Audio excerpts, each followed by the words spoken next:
Ladies and gentlemen, good day, and welcome to the Hester Biosciences Q4 FY financial results conference call hosted by ICICI Securities. As a reminder, all participant lines will be in the listen-only mode. There will be an opportunity for you to ask questions after the presentation concludes. Should you need assistance during the conference, please signal an operator by pressing star, then 0 on your touchtone phone. Please note that this conference is being recorded. I now hand the conference over to Mr. Rohan John from ICICI Securities. Thank you, and over to you, sir. Thank you, Doran. Good afternoon, everyone, and welcome to the Hester Biosciences Limited fourth quarter and full year FY earnings conference call. So today we have the senior management with us, Mr. Rajiv Gandhi, CEO and Managing Director, Ms. Priya Gandhi, Executive Director, and Mr. Nikhil Jawar, CFO on this call. I thank the management for giving ICICI Securities the opportunity to host this call. Over to you, sir. Good afternoon, everybody. This is Rajiv Gandhi, and as always, nice to connect with all of you. Today, the presentation will be given by Priya Gandhi, Executive Director, and my daughter. And after that, in the Q&A, Nikhil and myself, we will be there to answer all the questions. Over to Priya.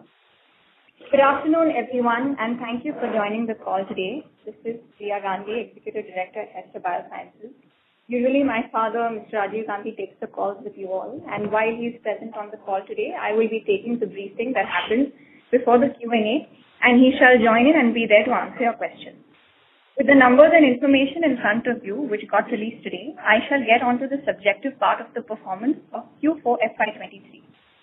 Our revenues for the quarter went up by 21% on a standalone basis and 19% on a consolidated basis. The EBITDA grew by 11% on a standalone basis and 13% on a consolidated basis. Coming on to the divisional performances of poultry and animal health, our objective to reduce the dependency on one division has yielded results, partly due to the continued depressional conditioning of the poultry industry, as well as our efforts to grow the sales in the animal health division. From 80% dependency on the poultry division in the year FY 21-22, the contribution of poultry division has come down to 60%. This, in a way, now has helped us as equal distribution of sales amongst the divisions gives us the cushion to overcome any down cycles in any of the divisions. The animal healthcare division saw an upward trend from Q4 with the LSD outbreak in the cattle. As mentioned earlier, Hester India does not produce LSD. However, the government of India allows the usage of the Coatpox vaccine, which we produce to prevent the LSD in cattle. We supplied this vaccine across the country through trade trust tender. Meanwhile, we have also acquired the technology for the LSD vaccine from the Indian Veterinary Research Institute, Government of India. The vaccine will be ready by FY 24. Our health products also complemented the LSD vaccines to ensure better health in cattle. The poultry healthcare division has been impacted with a degrowth of 8% in Q4. The poultry industry continues to be under stress. The egg prices, meat prices, etc. are lower than the production cost, and this makes it very difficult for the farmers to invest into resources to rear their flock in the way it should be done. With this, even with the demand that continued to remain, the payment cycle has been adversely affected.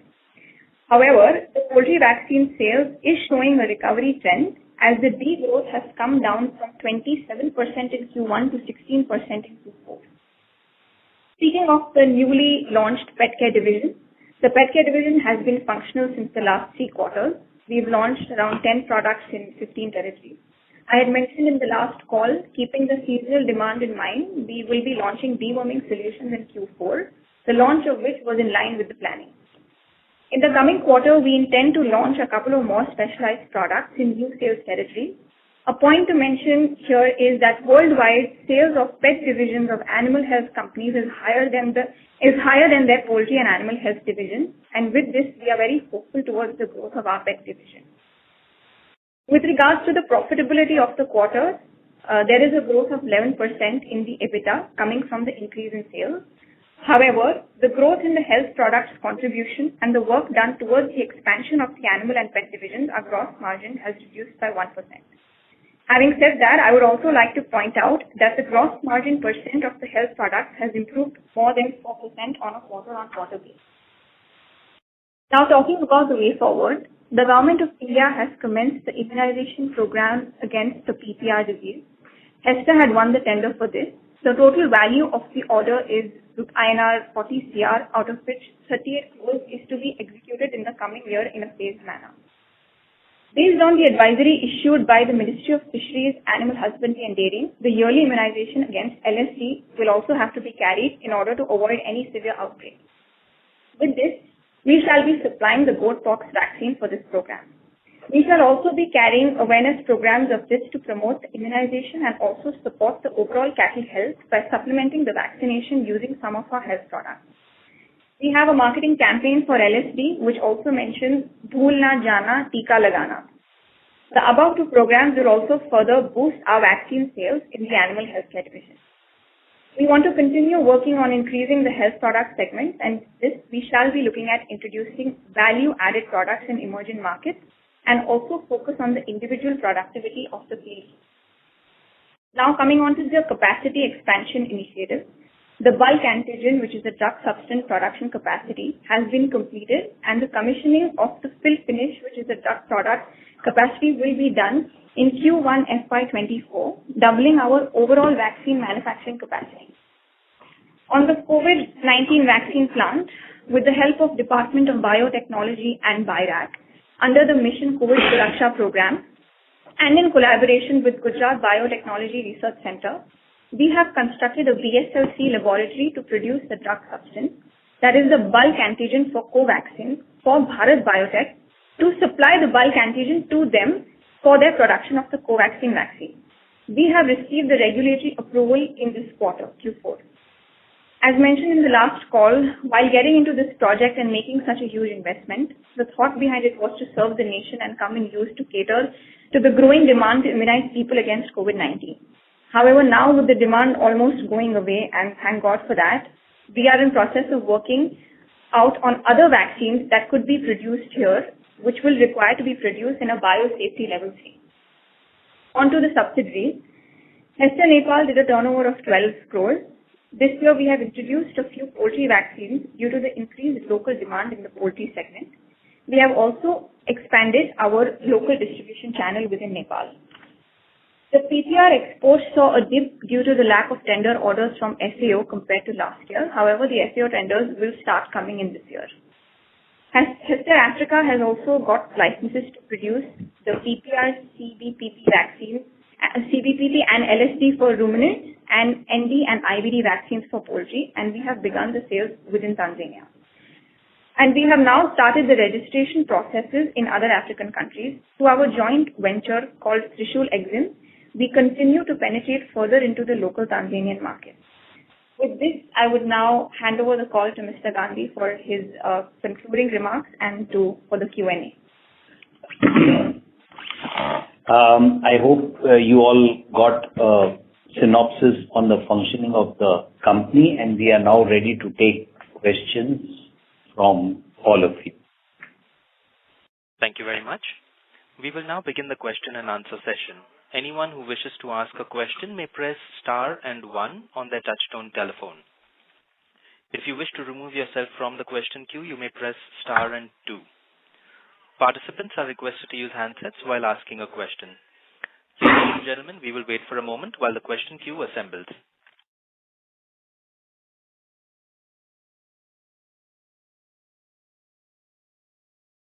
Once again, ladies and gentlemen, to ask a question, you may press star and 1.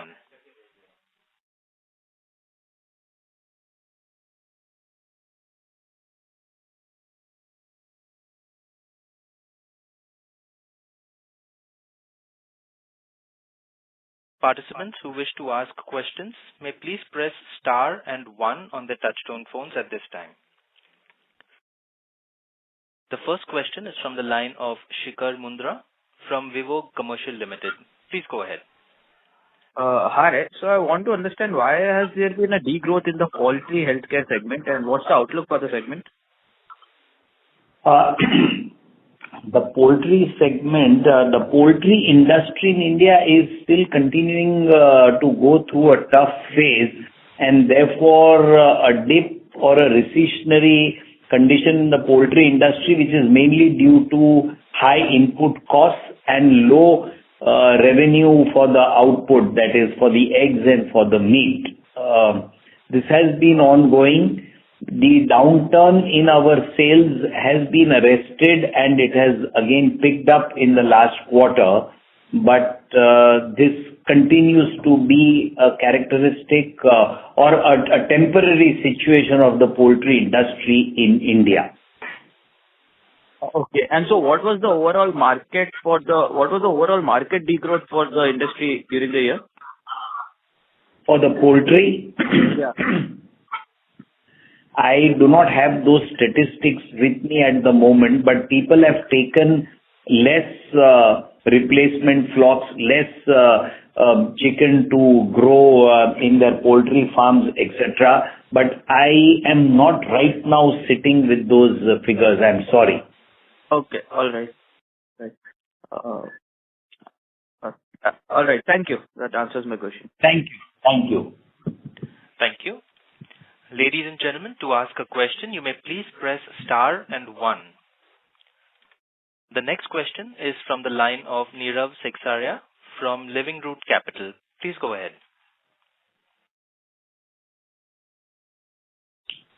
Nirav, the line for you has been unmuted. You may proceed with your question.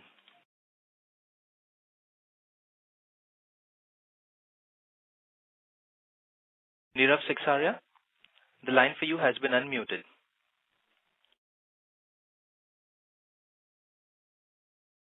Ladies and gentlemen, the current participant in the queue seems to have dropped from the queue. If anyone wishes to ask a question, you may please press star and 1. The next question is from the line of Ankit Gupta from Bamboo Capital. Please go ahead. Can you talk about our African subsidiary, how is that expected to ramp up going forward? Your voice is muffling. Can you again repeat, please? Is it better now? Little, but yeah, tell me. So, can you talk about our African subsidiary, when in Tanzania, when is that expected to ramp up, and how do you see the overall scope over Africa, especially in the region where we operate? Okay. Having got licenses for a few products, I think either 5 or 6, we have already got the license, and now we are gearing and we are trying to start our marketing in Tanzania itself first, and we have started the registration process mainly in the nearby countries in the Eastern African area, as well as a few countries in Western Africa. We hope that once the registration happens, which takes a few months, and after that we are very confident that we should be able to have good sales. In fact, some of the vaccines, we are the only people who produce those type of vaccines, and we see a very good scope, a very good potential. At this point, we are at the stage where registration and all these administrative issues are going on. But probably say in 6 to 10 months time, we should go ahead, and by the time we get the registrations in a few other countries, but at the same time we will start selling Tanzania itself, because there we have already got the registration. Apart from that, we have also invested in a trading company by the name of Trishul, where Hester has 50% equity. Through that also we are pushing our local sales in Tanzania. To answer your question in a quantifiable manner, sales in Tanzania will start fast, and in around 6 to 8-9 months the sales will start to other countries. The scope and the potential is tremendous. It's just a matter of time, the registration process, etc., for us to overcome that. So at our current capacity in Tanzania, how much sales can we generate at optimum capacity utilization? around $25 million. Okay. That's actually pretty high, given our current scale. If we are able to achieve that will be commendable.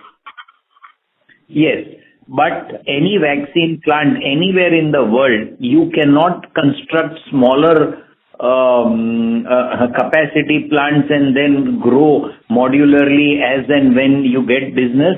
The capacity is derived from the freeze drying capacity that you have, the incubation capacity that you have, etc.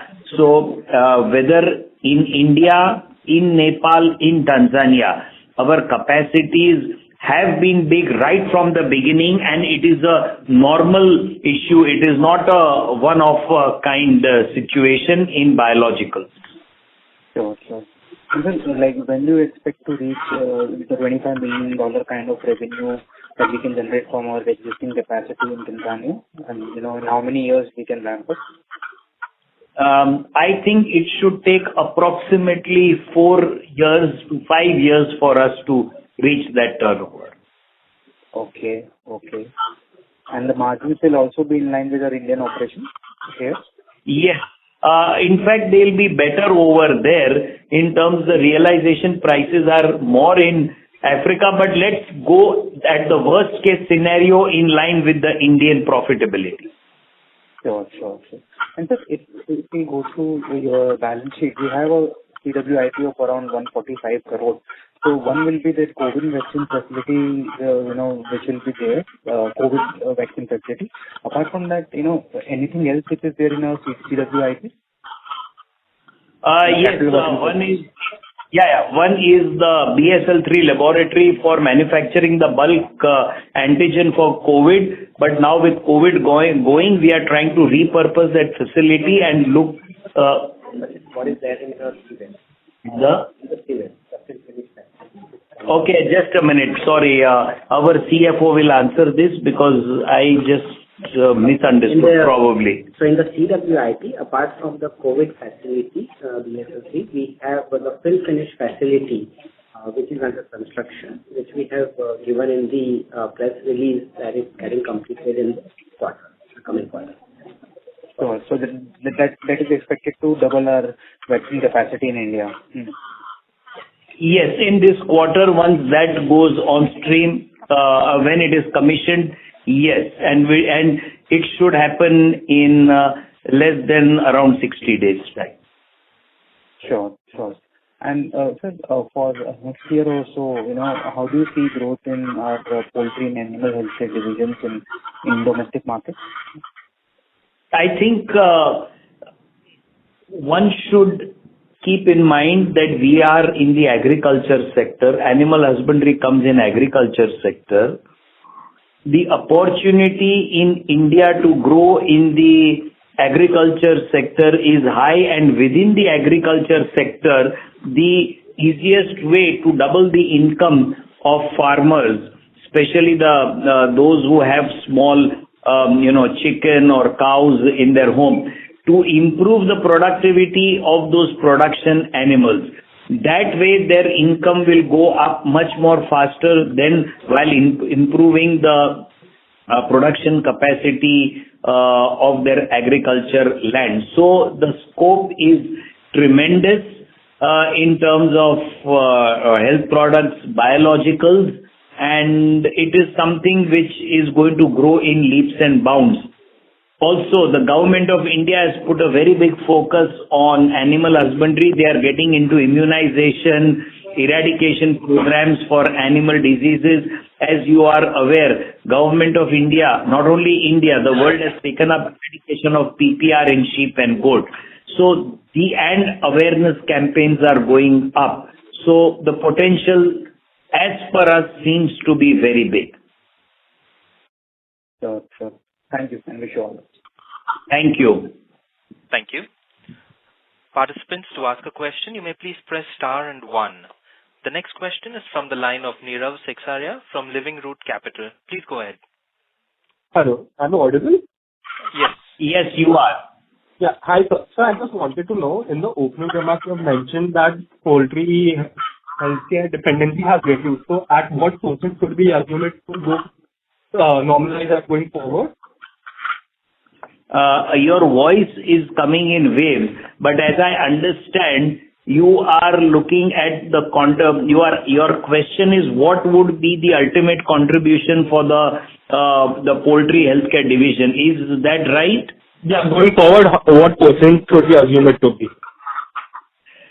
See, from 100%, we had gone down to 75%, 70%, and today it is 60%.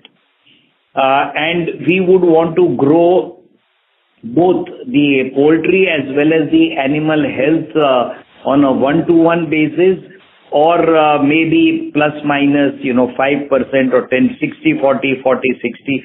This is what our desire is. But also to mention that the animal healthcare division today in India has a much bigger scope because immunization programs are coming up and the number of vaccines required by the government of India are increasing, as well as I was just answering the question of the earlier person that the agriculture sector, for it to grow in leaps and bounds, the income of a backyard farmer has to grow in order to get a good percentage of the growth in that industry. So I think overall, all put together, I would not be able to give an exact figure on a ratio type, but we will try to run both the horses and continue to run both the horses, notwithstanding the third horse which we have is the pet care business, which is also a sunrise industry in India at this point of time. My answers have been very subjective, but I am not able to give precise figures. So it's okay, sir. And so could you also talk more about the potential of pet care business in India? The pet business of all companies in animal health is the biggest division rather than poultry and large animal. So this is all that I can say. With increasing incomes of households in the country, with the definition of family changing, the pet and having pets, it goes up. That is what history shows looking into the Western countries, etc. And this trend is also coming up in India. At the moment, the number of pets related to the population are definitely less, but this is going up in at a galloping rate. I think it is growing at around 20% on a year-on-year basis, higher than the poultry or the animal health care. Okay. Thank you so much, sir. I have no further questions. Thank you. Thank you. The next question is from the line of Keshav Garg from Counter Cyclical PMS. Please go ahead. The last quarter you indicated that the 43 crore revenue that we did in animal health is sustainable, but in this quarter it has halved to 21 crore levels, which is half on a quarter-on-quarter basis. So is this a one-off, and sir, going forward, sir, on a quarterly basis, so what kind of number should we expect? 21 crore or nearer to 43 crore per quarter? Just a minute. You are talking about quarter to quarter, or you are talking about Q3, Q4, or are you talking about corresponding Q4? No, I'm talking about quarter on quarter, Q4 versus Q3. Q4 versus Q3. Okay. So see what happens in immunization programs. Sometimes it all depends upon when the orders are placed by the government. Okay. Now, if the order comes and if that has to be given at a particular time, then that quarter sales goes up, then the next quarter is a bit low. So we have to make sure that over a period of time, we have to balance out this business, and then we have to take it further, because just a minute, let me look at some figures if I have in my hand. Yeah, you see, even if you look at our press note, there is an unexecuted order of PPR vaccine which is about to come. The PPR immunization program got a little bit delayed because the government was focusing on the lumpy skin disease. Now, if these situations come up suddenly in between, it definitely impacts us as a seller of these vaccines. But that's the way it is. Sure, sir. So basically, sir, when to foresee in your judgment us again regaining the mid-30s operating margin that we were doing earlier, and what has to happen for that to happen? Yeah, a good question. We ourselves are striving towards that, point number one. Okay. How do we do it? We get, now with animal health, with the health products, margins are relatively lower than the vaccines. So what we are trying to do is, at the end, even if the gross margins are less, but at the EBITDA level, if we are able to increase with more cycles of the health products, etc., because the time to turn around a health product cycle is less than what it is for vaccines. So vaccines are more profitable on at a gross level, while in terms of turnover, if we can do more cycles, it will improve the EBITDA level, which will again improve the bottom line. So, and even if you go to see quarter to quarter basis, Q2 it was 9 crores, and in this Q4 it is around 10 crores. So yes, it's just a marginal 10.9. So from 10 to 11, so 10%. We are working on it, and we are very conscious of this. Be rest assured, we will restore our margins in probably not in an extreme short time, in a few quarters, but over a year's time or so, we will get back to those margins. It is a mandate. It is sacrosanct for us to ensure that our margins are again restored to that level. And the tough part is that the earlier margins were based only on vaccine sales, and now we are going to strive for these margins with vaccines as well as health products. But nonetheless, having tasted blood, that's the same thing. Having tasted good margins, we are not going to leave it at that. Sure, sir. And sir, also lastly, in our segment revenue in the consolidated figures, sir, there is one other segment which is 8.8 crore revenue and 3.4 crore PBT. So what exactly is this?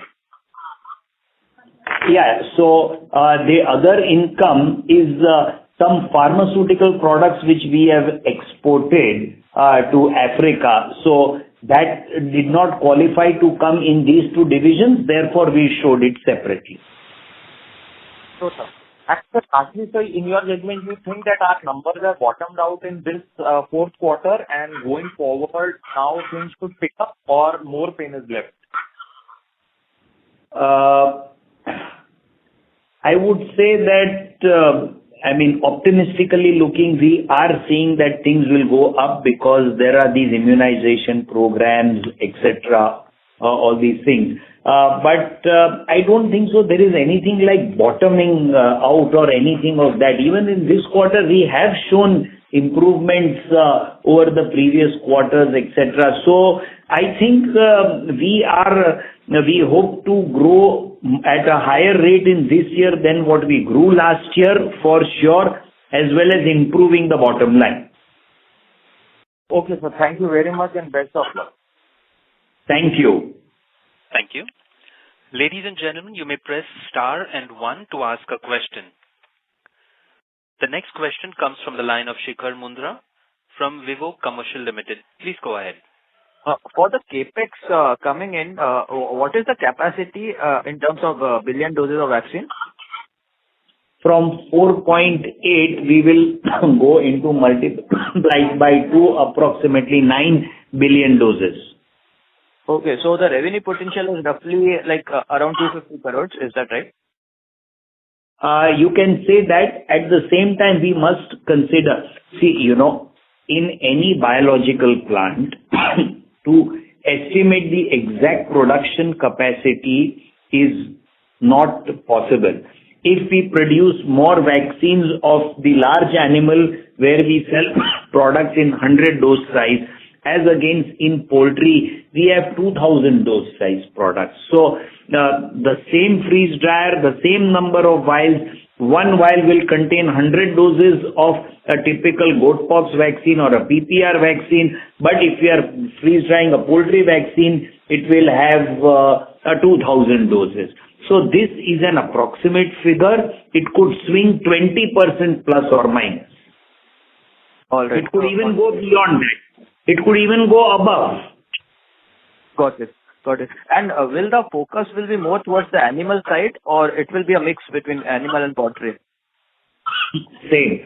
The focus is going to be on all three: animal healthcare, poultry healthcare, and pet care. I would want to make it clear there is no dilution of energies or focus amongst any of the divisions. It is just that if there are market forces like what are there today in the poultry industry, if that pulls us down, we can make it up with the animal health care or pet care, or if anything with the animal, we can make it up with poultry. The focus continues. We had till now been known as a poultry vaccine company, and we are very proud even about that fact. So the focus on poultry does not even diminish by 0.1%. Okay. All right. Got it. And with respect to Nepal, like what is the revenue potential for the Nepal subsidiary? At full capacity, we can do approximately 50 crores. All right. So, and what's the outlook? Like, how fast do you think we can ramp up over there? And like, we are at 20. First, let us reach 40, and then we will ramp it up. It will require 6 months with marginal investment to take the capacity to double. No, I meant with respect to the sales, because right now we are doing 12 crore sales from Nepal. So okay, for sales, we are a lot dependent on the PPR tenders of FAO. FAO has committed they are going to increase it because the world has taken up to eradicate PPR. We are waiting for tenders to come up. In fact, we already have orders in hand of around 15 crores, etc. in Nepal already of various tenders. So it's everything is in process, but yes, we are dependent on tender business. At the same time, we have started looking at the domestic market, and we have already got a small share in the domestic market, and we will make sure that we also now generate revenues from the domestic market. And how big do you think is the domestic market of Nepal? For poultry vaccines, it could be around 20-30 crores. For other species, I do not have the data with me. All right, good. And one more thing regarding the animal healthcare segment in India, how big is the segment? I think it is some 5,000 to 8,000 crores or something. I don't have the figures right now. Okay, all right. I just wanted to get an idea around that. No, it's very big. We are just like a small drop in the ocean at this point of time. The potential is very high. All right. Got it. Thank you. Thank you. Thank you. Ladies and gentlemen, if you wish to ask a question, you may please press star and 1.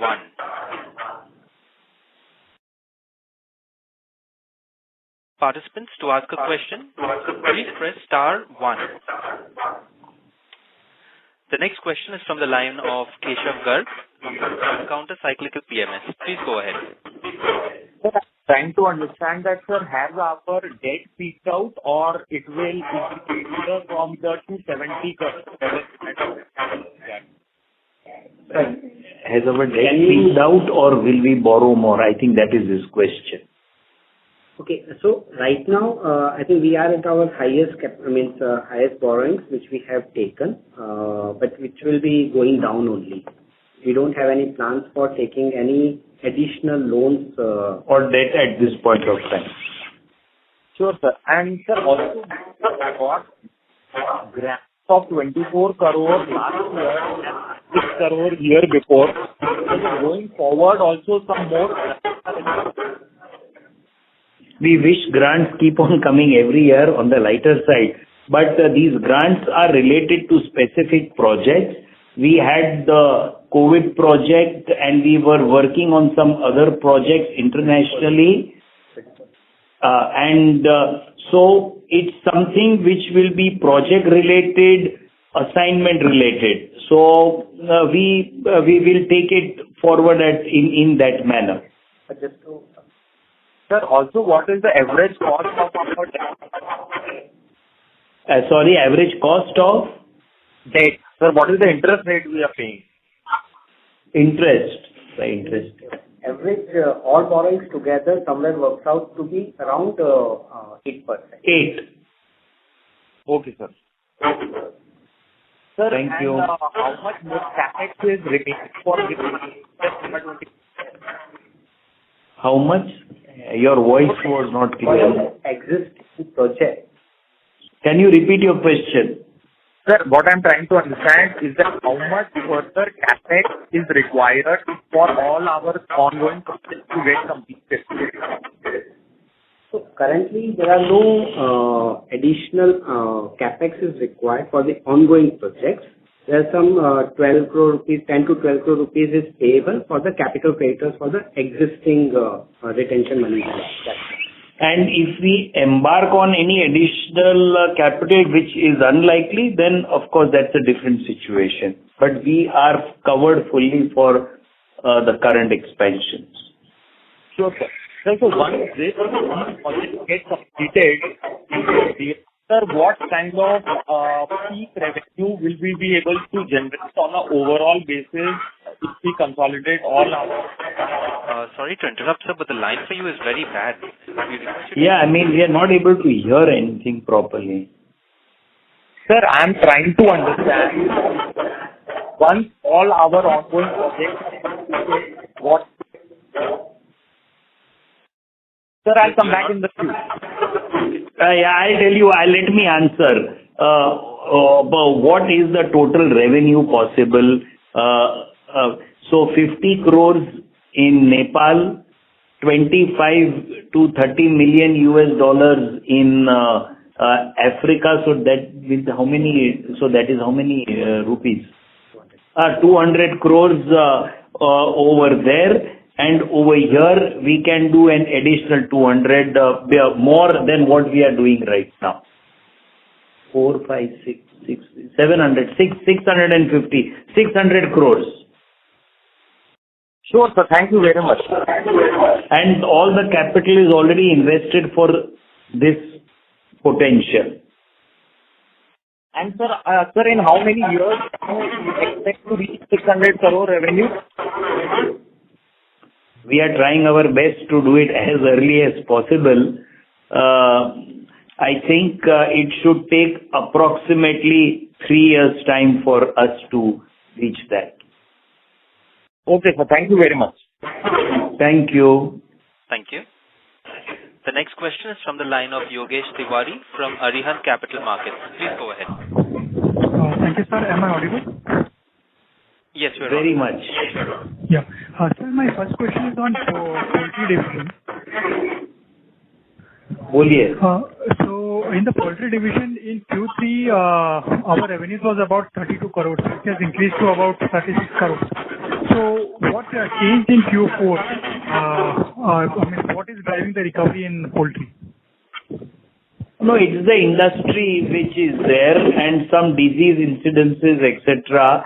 And probably now the poultry industry has reached such an abysmal low level that the only thing that can happen to it is improvement from here on. And another thing is that earlier we were selling more of vaccines. Now we also have a focus on health products. So our range has also gone up. With the same marketing team, we have more products to reach up to the end client, the poultry farmer, the poultry institute, the poultry egg or the meat producer. So it's a combination of all these things. And sir, out of this 8% decline, what would be the bifurcation between vaccine and healthcare in poultry? Out of this 8% decline. Acha, 8% on a quarter-on-quarter basis. So I think the vaccine degrew by 15%. Vaccine degrew by 15%, and the other Increased by 60%. and the health products increased by 60%. And sir, finally, Please keep in mind, no, wait a minute. Please keep in mind that the poultry base is high. We are the second largest in poultry in India, while health products, we are at a very low level. So the multiplying factor in itself is very small. So that also do keep in mind. Sure, sir. And finally, on the poultry division, because of the challenges in the division, are you seeing any consolidation happening wherein some players have exited the market, or maybe the organized sectors increase? Any consolidation or any structural changes in the I don't see any structural change at this point of time. The number of integrators remain the same. The poultry producers remain the same.